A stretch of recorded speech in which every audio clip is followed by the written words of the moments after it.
Banking संकट से गुजर रहे अमेरिका से एक और बड़ी खबर आई है। वहां सिलिकॉन वैली बैंक के बाद एक और बैंक पर ताला लटक गया है। इस दूसरे बैंक का नाम है सिग्नेचर बैंक। कुल मिलाकर 2 दिनों में अमेरिका से 2 बैंकों के बंद होने की खबर आई है। सिग्नेचर बैंक के साथ क्या हुआ, क्या है पूरी खबर, ये हम आपको इस रिपोर्ट में दिखाने जा रहे हैं। हेलो एंड वेलकम, मैं हूं श्रेया ठाकुर और आप देख रहे हैं बिस्तक। बीते 2 दिनों में अमेरिका में 2 बैंक बंद हो गए हैं और इसके बाद भी अमेरिका के बाजारों में तेजी देखने को मिल रही है। हालांकि अमेरिकी सरकार ने लोगों को भरोसा दिया है कि डिपॉजिटर्स का पैसा सुरक्षित है और वो अपना पैसा निकाल पाएंगे। अमेरिका में बैंकिंग संकट के बीच अब सिग्नेचर बैंक पर स्थायी रूप से ताला लगा दिया गया है। सिग्नेचर बैंक के पास क्रिप्टो करेंसी का स्टॉक था। क्रिप्टो करेंसी में जोखिम को देखते हुए इस बैंक को अस्थायी तौर पर बंद करने का फैसला किया गया है। सिग्नेचर बैंक न्यूयॉर्क का एक क्षेत्रीय बैंक है और बीते शुक्रवार को इस बैंक के शेयर्स में गिरावट देखने को मिली थी। हालांकि बैंकिंग संकट के बीच यूएस ट्रेजरी विभाग और अन्य बैंक नियामकों ने एक संयुक्त बयान में कहा कि सिग्नेचर बैंक और सिलिकॉन वैली बैंक के सभी जमाकर्ताओं कोई नुकसान नहीं उठाना पड़ेगा। कोई भी जमाकर्ताओं को कोई नुकसान नहीं उठाना पड़ेगा। इसके संबंध में अमेरिकी फेडरल रिजर्व ने एक इमरजेंसी मीटिंग भी बुलाई है, जिसमें बैंकिंग क्राइसिस से निपटने के उपाय पर चर्चा की जानी है।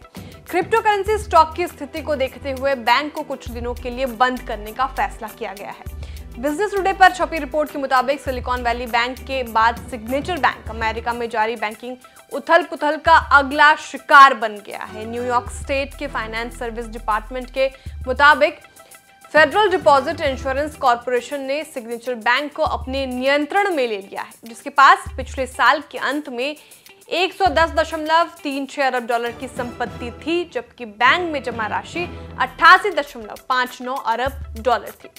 रिपोर्ट के मुताबिक फेडरल डिपॉजिट इंश्योरेंस कॉर्पोरेशन यानी एफडीआईसी की ओर से कहा गया कि एक ब्रिज बैंक को स्थापित किया गया है, जो बैंक के ग्राहकों को अपने धन का इस्तेमाल करने में सक्षम करेगा।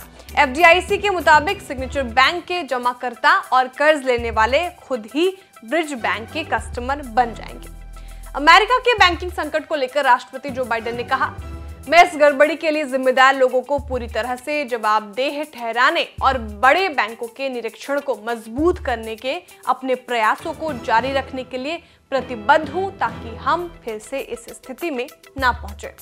अमेरिकी बैंकिंग इतिहास में ये तीसरी सबसे बड़ी विफलता है। इससे 2 दिन पहले ही सिलिकॉन वैली बैंक को बंद कर दिया गया। ये वॉशिंगटन म्यूचुअल के बाद दूसरा सबसे बड़ा शटडाउन था, जो वित्तीय संकट के दौरान ढह गया था और अब सिग्नेचर बैंक का नंबर आ गया। अमेरिका के बैंकिंग सेक्टर का सबसे बड़ा संकट साल 2008 में आया था। उस साल बैंकिंग फर्म लेमैन ब्रदर्स ने खुद को दिवालिया घोषित कर दिया था। इसके बाद अमेरिका समेत पूरी दुनिया में आर्थिक मंदी छा गई थी और इकोनॉमी की कमर टूट गई थी। आपको हमारी जानकारी कैसे लगी, कमेंट करके जरूर बताएं। वीडियो को लाइक और शेयर करना ना भूलें। साथ ही जो हमारे नए व्यूअर्स हैं वो भी चैनल को सब्सक्राइब करना ना भूलें।